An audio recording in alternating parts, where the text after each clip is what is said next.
I've got these little things cut there. We need to do a little bit of a polish job there on the belt sander. I'm gonna grip these things in the chuck on my cordless. What? I've got a surface grinder? How did that get there? Yeah. Roll it.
So as you can see, we've got a surface grinder, which is super duper exciting. This thing was built in 1990. I think it's an Indian machine, Ajax. Found the thing on eBay, and I got ahead and threw an indicator on it in a couple different places. I wanted to have a look if the slides were very worn. However, if you have a look on it, you can see the scraping. It looks like freshly scraped, which is good. And my hope is that being able to see those scraping lines as is shows it's really seen very little wear. I hear it was in a college for a while and didn't get very much use there. I threw an indicator on here and ran it back and forth and was getting way less than a thou of travel across this whole thing. So it looks like it's probably within a few tenths. I recently learned a tenth means a tenth of a thousandth, not a tenth of an inch. Fun stuff. Of course, it's got a magnetic chuck on that, which means that you can lock things down and then you grind on them. Interesting about this machine, and it's funny because when it got off the truck, I'm playing with this here, which is the traverse, I don't know. It's the y-axis. I'm playing with this, and I'm like, why isn't it moving? I don't see this move. This whole thing moves. Have a look at that. As we spin, this entire section here that has the entire turret is moving from back and forth, which is super interesting. I've never seen that in a surface grinder, but then again, I've only ever seen one surface grinder, only ever used one surface grinder, and that was so long ago that I have no idea how to do it. But that's gonna be great, because I've watched some tutorials. I wanna read some books about it, so I don't do too much damage, and my plan with this, and I'm sure plenty of you are catching on to the irony of putting grinding equipment in the normal outside part of the workshop when I was so adamant that I loved having grinding stuff maintained, staying in the grinding room. Look, that door is significantly narrower than this bulk of a beast of a machine. There's no way I'm going to get that through. So short of getting Carpenter Dave in to cut a hole in the door, this is staying right here. The benefit is, the good thing is that this can indeed be water cooled. There is a water bucket down there with a pump, and you can control that with this little valve here, and you can flood the thing with water, which will keep dust down. As I was saying earlier though, this is run with a stone. Surface grinders run with a stone usually. Great for surface grinding. But I've seen a lot of knife makers will throw a belt on their surface grinder. Now, they don't just throw a belt on the stone. You can't do that. You need to have a support up top to be able to have the belt spin on it, be able to keep tension on it, and be able to track it. Why do folks seem to like belts? My understanding is that having a belt on a surface grinder means that you can remove more at one time. So normal stone on a surface grinder is not going to be doing massive stock removal. It's very accurate though. You lose that accuracy with a belt, but you can remove more material and you can control your surface finish a little easier by simply, boom, changing a belt as opposed to having to change the wheel.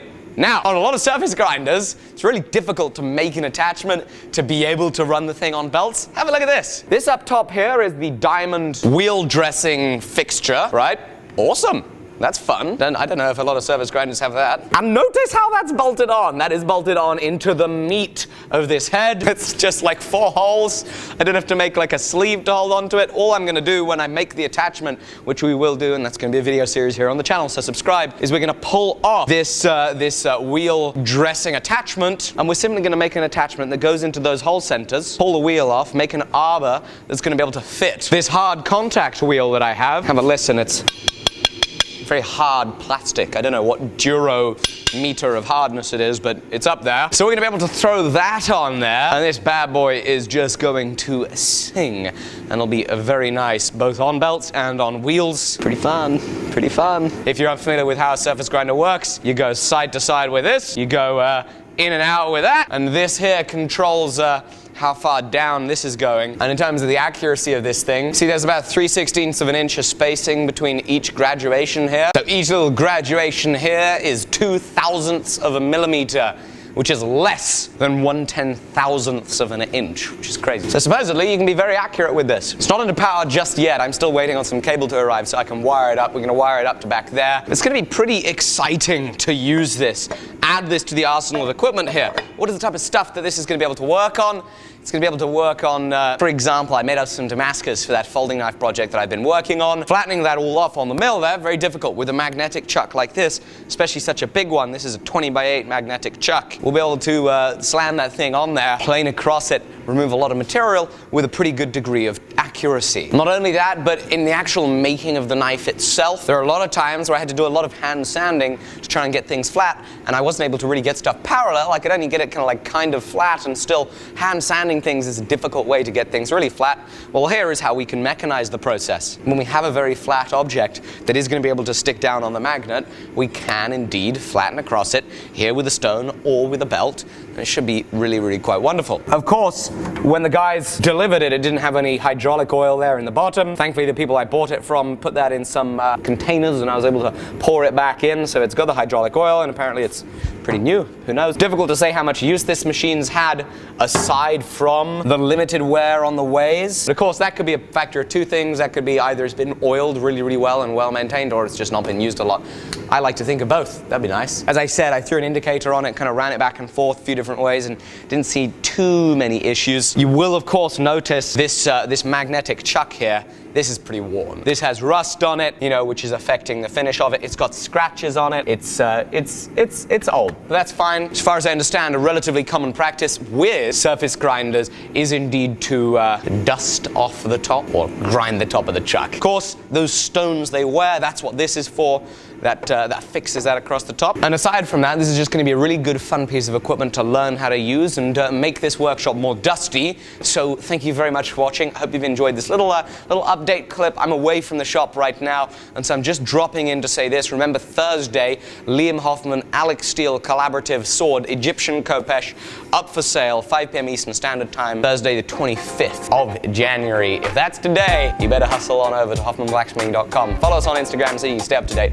Alec Steele and Hoffman Blacksmithing.